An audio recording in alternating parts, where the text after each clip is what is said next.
Hello and welcome back to the Rate Show. We're Sahan and Jerzen, and this is a show where we talk about tools, techniques, and systems in the world of productivity and decide whether they're overrated, underrated, or somewhere in between. Tell me, Jerzen, how are you doing this week? I'm doing great, man. I am studying quite a bit now, and I'm also flying to Latvia soon, so that's going to be quite fun. I'm kind of excited. The pre-trip excitement has begun already, so I'm just in the progress of getting stuff done with regards to that. How you doing? Dude, I've had a really good week, yeah. I think I made a video about this new website, and they shared it on their Twitter, and I got a lot of feedback from that. And then I helped someone in the Remnant Discord server, and they said they watched all my videos. So yeah, it's been a very good week. That's cool. You're getting feedback directly from the community. And also, which app did you make the video on? I don't think I saw that. So it's called Research Rabbit, which is actually going to be my underrated thing for this week. It's basically a tool that's really good for literature reviews. So rather than using Google Scholar, you essentially stick in papers into this app and it searches all of these connections. You get a nice little graph, almost like a Remnote graph, yeah. So it's cool. That's cool, yeah. I did see that video. I just forgot about it. It wasn't really applicable to me because I don't do research currently, so I didn't find a lot of use for it, but yeah. You're really upping your aesthetics game, though, on your videos. I think it's because you got the new lens and new camera. It looks really good. Yeah, dude. I also got another LED light. I feel like I'm now at the stage where I've like got everything I need, and now it's just about composition. Now it's just about being consistent. Exactly. Mm-hmm. And once you go back, you're going to start making videos again. It's the end of your sabbatical. Sabbatical, exactly. I'll be starting to make videos probably in about 2 or 3 weeks because when I go, I might have to quarantine for a bit. So, I might start at that point. I also need to buy an editing software because my free trial of Final Cut Pro, for those of you who don't know, you can get a 90-day free trial of Final Cut Pro, which is pretty great. And I've been using that. But now that that's over, I need to probably buy it or move back to iMovie, but that's going to be a little difficult. iMovie is, it's the timeline, man, because you can't put more than 2 videos on top of each other, and that's pretty difficult. So, yeah. 2? Because you can't do animations. Exactly. At least 3 or 4, that's enough, but 2, that's just a little too small. Right, so what are we talking about this week? I believe our topic is reading. Yes, we're talking about reading. I think specifically talking about the T-shaped content diet, Instapaper, and Readwise. But before all of that, you have an article to share with us. So, yeah, go ahead, man. I do, yes. So, before I speak about this article, I actually found this article from your underrated thing of last week, readsomething.great.com. So I was on there, and I came across this article, and I think I have read this article before, but it's pretty good. I would say it's pretty evergreen and it related to today's topic, so I thought it would be a good idea to just run through it quickly. So essentially, this article is about reading better, right? So it's about how you can get into reading and how you can make your experience of reading better. I'm not going to read the entire article, but I'm going to go through the main points that the author mentioned. So, the first thing that they say is that you should quit books. So quit books. Bad books are a grind. Good books almost read themselves. When you pick up a good book, you feel it instantly. Not only are they well written and packed with ideas and insight, but they're well organized. You want to read the next page. Right, so what do you think about that? Essentially what the author of this article is saying is that we need to realize when we're reading that something isn't good, and then we should know that we have the ability to quit it. We don't have to read something. We don't have to finish something just because we started it. So, from my personal experience, I've experienced reading a book even though I don't like it just because I wanted to finish it, just for that, maybe the clout, and just like, oh, I finished this book, that book, whatever. Have you ever experienced this? What do you think about this? I completely agree. And I think this is why I quite enjoy reading digital books, because there's something about a physical book where when you own it, you feel like you owe it something. Like I owe it to that author because I own it. It's on my bookcase. People are going to see it, that I have to read the whole thing. But I completely agree with the idea that a good book, reading it isn't a chore. And so if you're 10, 20 pages into something and it's not going for you, just drop it. Like, chances are it's not for you. Mm-hmm. I feel like this is, we spoke about this in our studying episode, but skimming the subject, or skimming the book in this case, I feel like that's a pretty useful. You can just look at the table of contents or just flip through the entire book, read one paragraph or two from any random page and figure out if this book is for you, because not every book is for you. For me, for example, The 4-Hour Workweek, which is a really famous book, it's really, it's praised a lot. I wasn't a huge fan of how it was written. I love the idea of it. The message that the book is portraying is great. But the way it was written just wasn't my jam. So I never completed reading The 4-Hour Workweek. Right? It's funny you say that. Tim Ferriss actually said if there was one thing he'd change, it would be the style. He's like, I think he was a bit too, I don't know, braggadocious, brash. But I also think that's one of the reasons it's successful now. But definitely looking back, he does sound like a bit of a guru in a sense. It's all a bit, lots of wild claims and, Yeah, I sort of get that. All right, so the next thing that he talks about is levels of reading. So he explains that there are 4 levels of reading, the author. They are reading to entertain, reading to inform, reading to understand, and finally reading to master. So each level, it's clearly from the lowest to the highest. So reading to entertain, the level of reading taught in our elementary schools. Reading to inform, a superficial read. You skim, dive in and out, and get a feel for the book and get the gist of things. Reading to understand, the real workhorse of reading. This is a thorough reading where you chew on things and digest them. I feel like this is a reading that most of us do. Finally, reading to master. I would say this is more like studying. So if you just read one book on a topic, odds are you have a lot of blind spots in your knowledge. Synoptical reading is reading a variety of books and articles on the same topic, finding and evaluating the contradictions and forming an opinion. I feel like you've done the last one quite a bit since your degree demands you to research and things like that. So he says that we should tailor how we read to what you read to make more sense, like depending on what our goal is. And I think that's also, it's pretty important because you're not going to read, I don't know, a fiction book to master it, for example. So, yeah. Yeah. It's funny because I think, I might be wrong, but I think a lot of these 4 stages, they actually come from a book called How to Read a Book by Mortimer Adler, very famous, very old. And in this book, I think he basically says the same thing in that, like, the problem is people treat every book the same, but depending on its value and also depending on like the information, the content, you have to read in different ways. And so he has 4 stages, and very similar. The last one is synoptical, the idea that you have to read around the topic and like critique the author and combine ideas. So yeah, if you want to like go more into this, I'd recommend How to Read a Book by Mortimer Adler. But yeah, completely agree. Like, not every book is the same. Judge them differently. By the way, this article is from Farnham Street, so you probably are familiar with that. Mm-hmm. Right, okay, so the next, then they talk about speed reading and choosing great books. I'm going to skip over those. I'm going to go to the part where I think both of us can agree on, and it's taking notes. Right, so there's this method that he talks about. I don't know if it's he or she. I'm just going to say Farnham Street. There's a method that Farnham Street talks about here, and it's called the blank sheet method of taking notes. And I'm going to experiment with this. So basically, here's how it goes, and you can give me your thoughts on this. First, before you start reading a new book, take out a blank sheet of paper. Write down what you know about the book or subject you're about to read. A mind map, if you will. Throwing shade at our previous episode of studying. After you finish a reading session, spend a few minutes adding to the map with a different color. Before you start your next reading session, review the page. When you're done reading, put these blank sheets into a binder that you periodically review. And he talks about why it works so well and yada, yada, yada. Have you ever done this? Because I really want to try this, especially for studying where, if I have a topic that I'm kind of familiar with, just write everything that I know about it and then study it and then fill out the mind map, fill out the gaps in my knowledge with a different color. I really want to try that. It seems like a good idea. That is definitely a good idea. I'm not sure whether I do it on paper, but it's something I've done as a teacher in that a lot of teachers, when you start teaching a topic, you'll often ask the class questions about the topic beforehand, and maybe even, I'm not sure to what extent, but some people even like give them like the main crux, like let's say an essay question and say, how do you answer this? And there's something very powerful in that because students get to see the change in themselves. You get to see, I was here before, and with the ideas I've taken in, I'm now here, and this is how it's added. So I would definitely recommend, depending on the time you have, but this method definitely sounds plausible. So yeah, give it a go, man.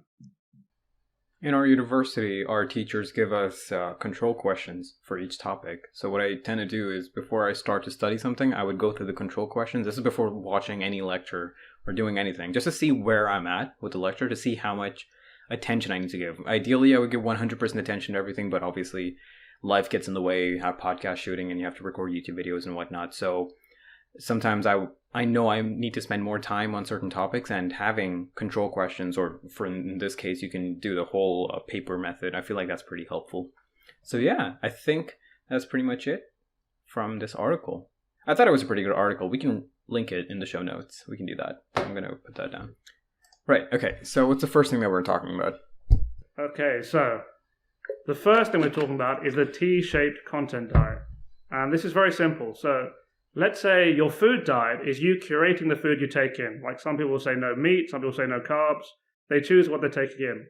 A content diet is very similar, but you do this with the information you're consuming. So you say, I'm going to read less shitty BuzzFeed articles, for example. I'm going to read only like long books. I don't know.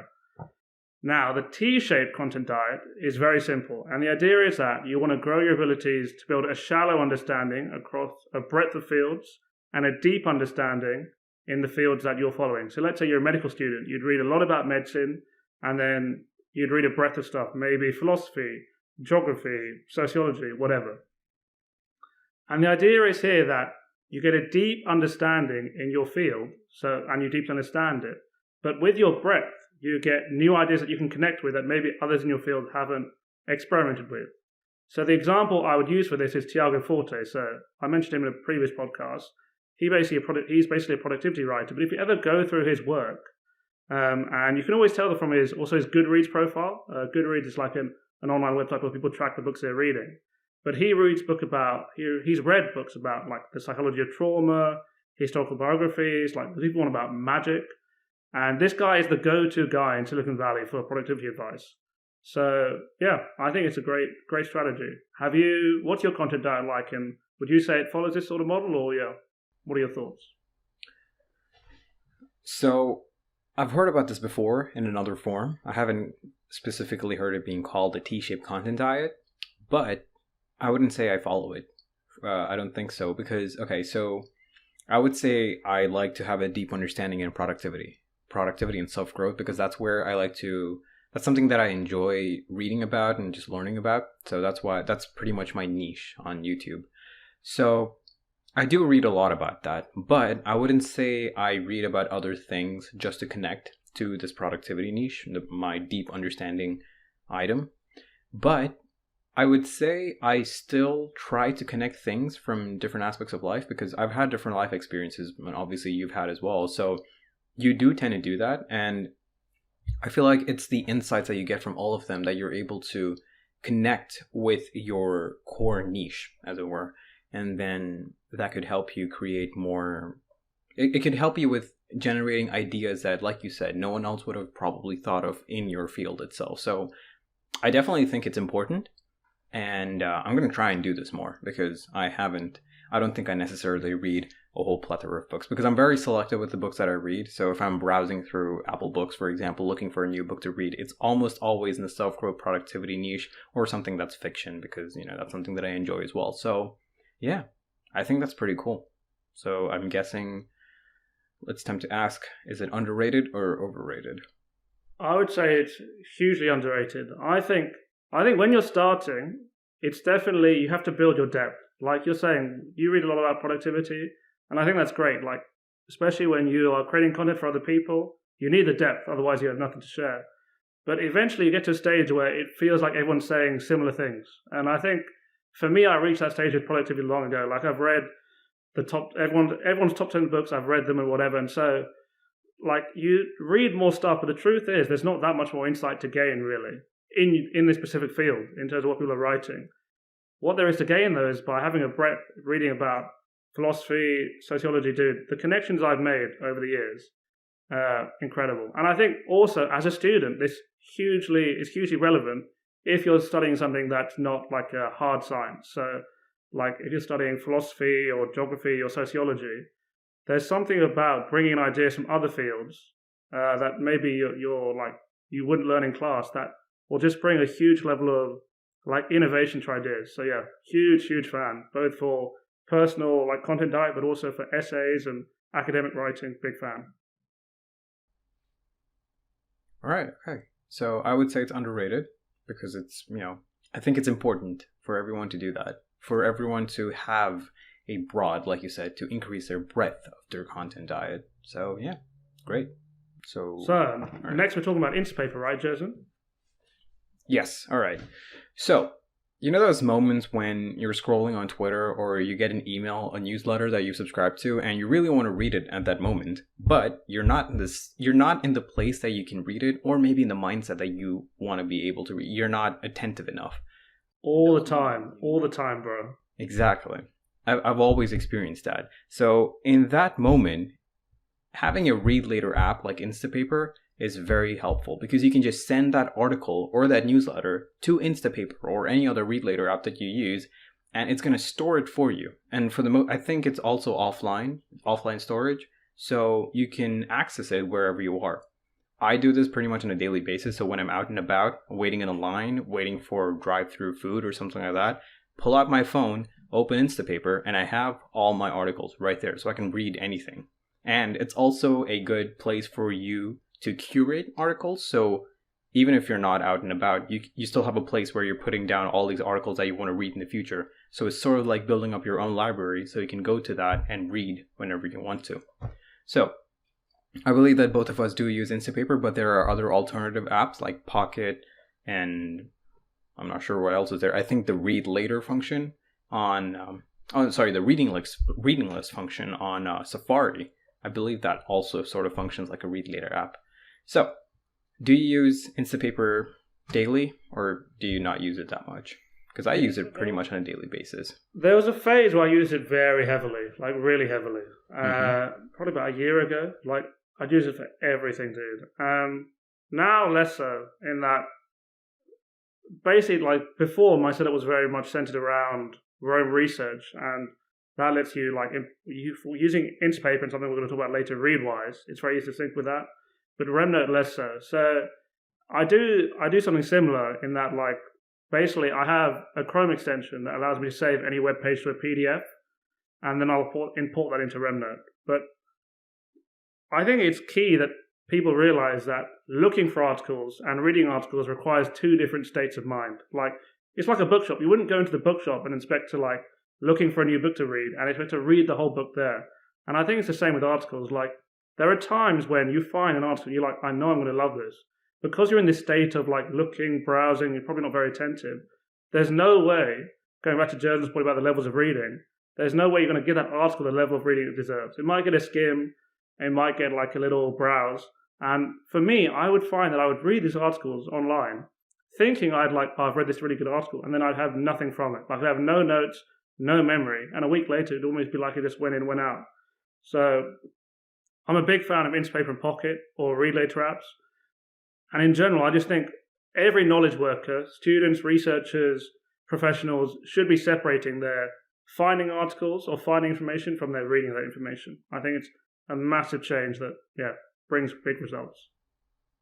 Something that's pretty cool about Instapaper is the fact that once you put an article into it, you can also highlight the article and you can also make notes on it, something which you can't do on the web browser. So for example, if you're in Safari, I do know that there's a web browser that does this. I remember Thomas Frank talking about it on his podcast.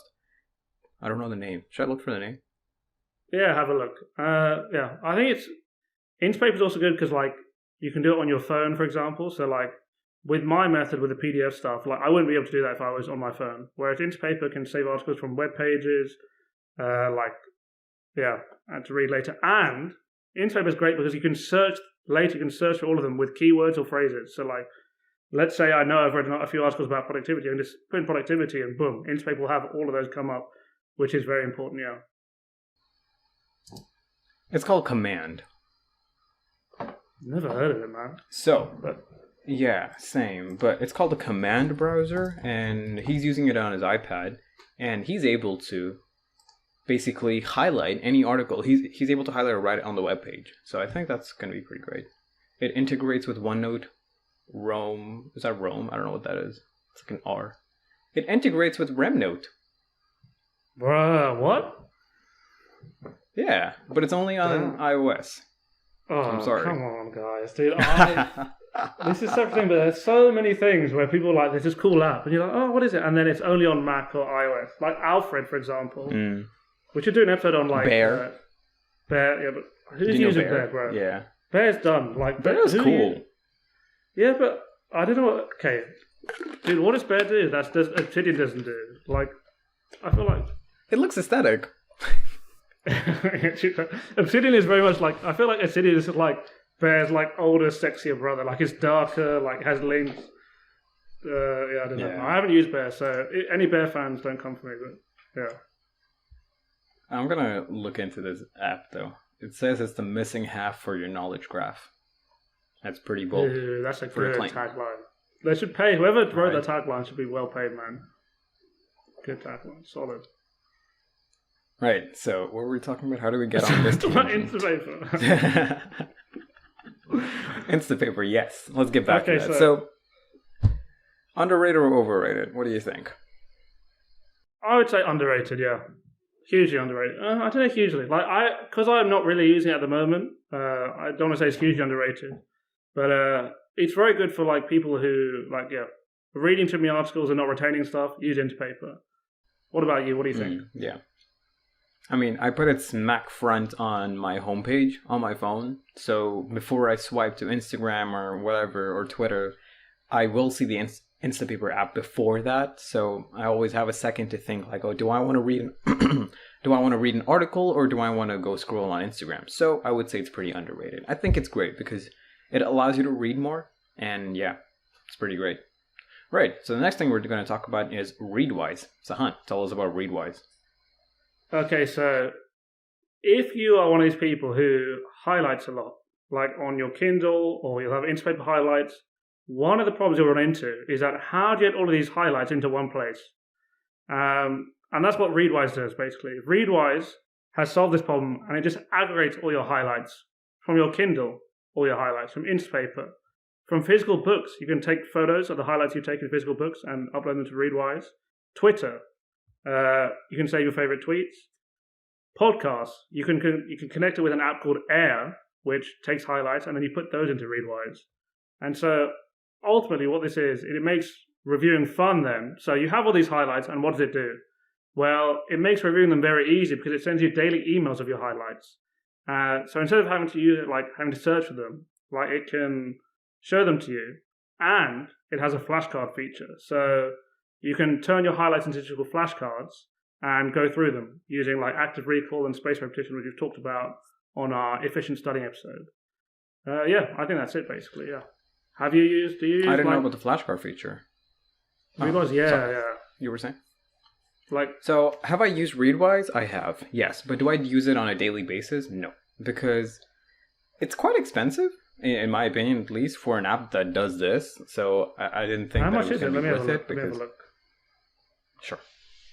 But like I was saying is that, yeah, I've tried it. I did the whole free trial bit, and it was pretty good. It was nice to see all my highlights once again, but, I think it's okay. It's a good application, it's a good idea, but I don't find much use out of it. But I did not know that there was a flashcard feature where you could turn your highlights into flashcards. Do you think that's actually useful, though? Like, this is. would you I was actually go wondering through this. flashcards? So I don't think I would go through my Readwise flashcards. No, like I think really what I see Readwise's thing is as aggregating your highlights from Kindle. Like that's its number one feature. That you can take your highlights on the Kindle and stick them on your computer. If you read using a Kindle, which I've done in the past, it's so useful. Like that's its number one thing. Secondly is like Instapaper as well, dude. If you're using Instapaper and your Kindle and you have Readwise, that's like suddenly all your highlights become very accessible. And then Readwise can stick it in your Notes app, like Rome Research Obsidian, Notion, Remnote. It does have a Notion plugin, yeah. So it's basically like the delivery vehicle for your highlights to your note system. And I think if you're oh my god, my voice, that was wow, emotional. If you're doing that, I don't know if you need your flashcards. Like, I'm not sure I would use a flashcard feature really. And even then, like, I think the two things are the transfer and the serendipity of getting an email every day. Because let's say you're working on something It's a bit like read something great. Like you want to, like let's say in the morning, instead of like going through Instagram, you can read through that daily email and say, oh, here's a cool highlight that I highlighted like 2 months ago that's relevant to my situation now. But dude, it is expensive. I think it's $8 a month. Oh, which is pretty pricey. Yeah. Exactly. So for that reason, I haven't used Readwise yet. But yeah, I think, coming back to the flashcard bit, I think there's a line that has to be drawn. Like, okay, reading something, highlighting it, I think that's okay. I think that's a good idea. Taking notes on it, for us content creators especially, I think that's pretty useful because in the future we have basically a silo of ideas that we can get back to, and then we can go in and pick ideas and put them together and then make something out of that. But, like flashcards, studying what you read, unless you're actually, studying for an end goal, I don't think that's a very good idea. But, yeah. So, what do you think about Readwise or just capture apps? I think there's only one app that does this for now. One app that has a lot of plugins basically to a lot of different applications, both input and output. So what do you think of these kind of applications like Readwise? Underrated or overrated? I think Readwise is one of those things that's very useful if your ecosystem like revolves around it. So let's say you're reading on your Kindle. Let's say you have Instapaper, and let's say you use Air, those 3 apps to take highlights.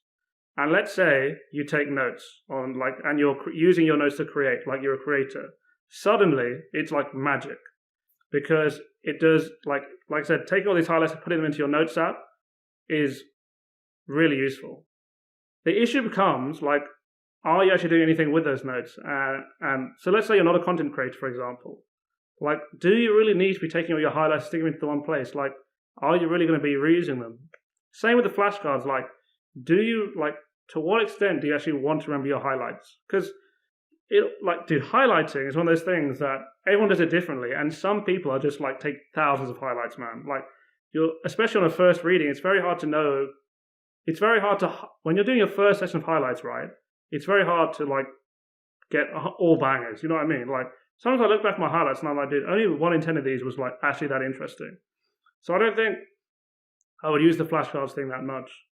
But again, for those people who are in that ecosystem, reading books on Kindle, have Instapaper, and are content creators, if you tick those 3 boxes, dude, Readwise is 100%. You need it, basically. Yeah, especially if your content ideas come from what you read and what you consume. I think that's pretty important. Yeah. I'm on the same boat. I would say it's somewhere in between. It's not, I don't have particular use for it, so I wouldn't say it's underrated or anything, but I think it's still a good idea. I wouldn't say it's overrated. Somewhere in between for me. Yeah, somewhere in between, definitely. Right. So with those 3 done, let's move on to the underrated things of this week. What's yours? So my underrated thing is researchrabbit.ai, which is a website that, like I mentioned earlier, it's great for literature reviews. So what you do is, let's say most people use Google Scholar, right? So you stick in a paper in Google Scholar, and it gives you citations and maybe some recommendations. But what Research Rabbit does differently is its fundamental unit is a collection. So what you do is you put in a collection of influential papers, and it will generate recommendations in a network graph. So you can see, based on the size of the node, it tells you which papers are influential, and it's so useful, dude. So within academia, there's a lot of, I think the silos are massive. If we're talking about T-shaped content diet, a lot of ideas are kept within their own domain, but there are often neighboring ideas close by, neighboring communities of academic research that people could connect to but haven't done yet. And Research Rabbit is so good for finding those. So big fan, big fan. All right, okay. I mean, I haven't done research as of yet, but if I do, I'm definitely going to try Research Rabbit because it seems like the better option. It's like moving from Evernote to Notion or Evernote to Remnote. You go from something standard to something that is specialized for that specific field. Dude, yeah, right. And it's free. It's completely free. So we love free stuff. Right. Okay. So my underrated thing of this week is actually an idea from Ali Abdaal. Shocker. And it's to think of time in 15-minute chunks rather than in 1-hour chunks, right? Okay, so here's a scenario. Tell me if you can relate. You tell yourself you're going to start studying at 11 o'clock. You look at the clock, it's 11:06 now because you waited too much time. You scrolled too much time on Instagram. You tell yourself, okay, I'm just going to start working at 11:30, and it's 11:36. Okay, I'm going to start studying at 12. Does that happen to you? Because that happens to me quite a bit. If I don't start on the dot, I don't know what it is. Man. Like, time is arbitrary at that moment. It doesn't matter if I start 6 minutes later, because I'm still going to end up studying. So, instead of thinking of time in those half an hour or even 1 hour chunks, think of them in 15-minute chunks. And I've been doing this quite a bit now. So, for example, if I have a class, right, and it ends at 11:40. All right, so now that it's on Zoom, so I'm at my desk. From 11:40, maybe I want to take a break. I want to scroll on Instagram or Twitter or whatever. And usually I would start the scrolling and I would tell myself, okay, I'm going to start studying or I'm going to do some other work at 12 o'clock. Rather than that, if you think of time in 15-minute chunks, that means it's going to be at 11:45. Obviously, you're going to save more time. You're going to get more things done. But it's that small little mindset change that sort of pushes you to do more. And I've been doing this for, I think, about a month or two. And it's been great. It's been helpful quite a bit. So, yeah. Dude, it sounds like it'll be really useful. It is funny how, like, just changing little things about the way you think about time, like, it's such a game changer. Mm-hmm. Like, obviously, Ali has this. I mean, I guess you have Pomodoro, which works for some people. But even, like, just by changing, like, the length of a Pomodoro, you can completely change how, like, that functions. Effective like, it is. By turning, like, exactly. 30 minutes to, like, an hour or an hour and 15. So, yeah, dude, I would definitely recommend that. I'm guilty of being like, it's 12:05. Why not just start like an episode of Netflix? You know what I mean? Money I cannot study now. Exactly. Yeah. I cannot study now. It's 12:05. 5 minutes have passed, because time is important. Right. We should definitely do an episode on time management. I feel like that would be fun. Yeah, that would be fun.